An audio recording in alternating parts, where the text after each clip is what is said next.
Yelah. Diri dulu. Kita usahakan rumah itu dari depan akan tampak sederhana, tapi kebunnya luas. Dia independen, strong, pemurah, baik hati. Semua yang ada dekat dia semua baik lah. Kita usahakan rumah itu dari depan akan tampak sederhana. Sama. Masa nak sama kau. Dia baik hati. Saya panggil dia sayang. Oh, sayang. Untuk sayang. Terima kasih sebab bagi saya peluang.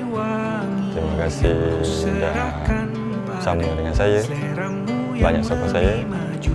InsyaAllah lepas ni akan jaga awak dengan baik macam mana sekarang awak jaga awak.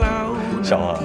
Kita punya kesibukan malam, tetap kumpul di meja panjang ruang makan, kita berbincang tentang hari yang panjang.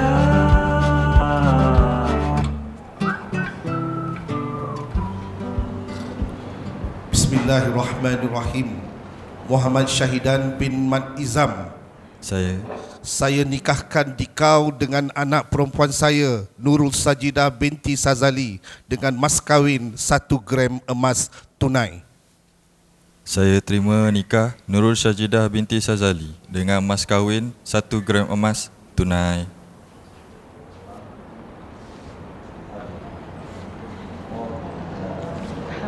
Sama ila hadratin Nabi Muhammad Mustafa sallallahu alaihi wasallam ala alihi. Bismillahirrahmanirrahim.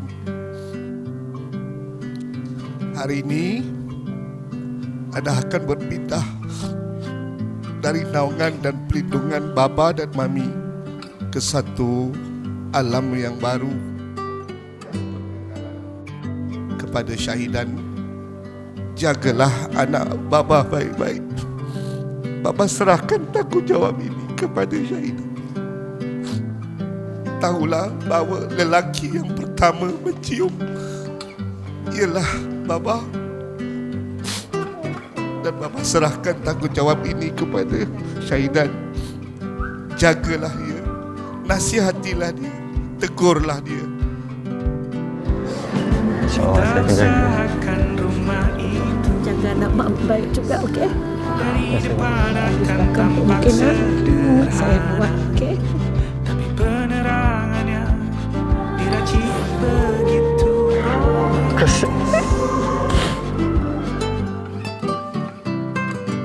Urusan perabotan dan wangi-wangi yang kuserahkan pada seleramu yang lebih maju, tapi tata ruang aku ikut pertimbangkan, karena kalau nanti kita punya kesibukan malam, tetap kumpul di meja panjang ruang makan, kita berbincang tentang hari yang panjang.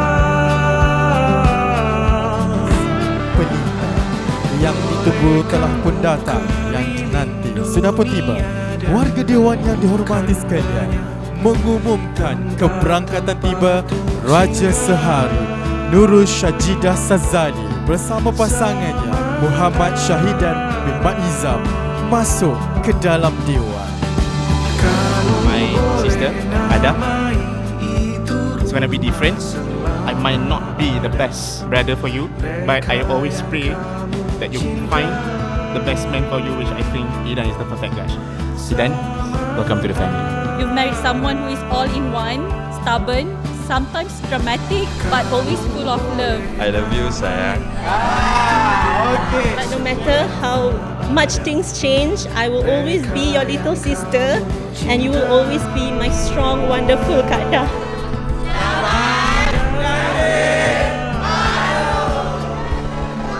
Dan sekiranya ada yang berubah, jangan sakiti hati anak mak.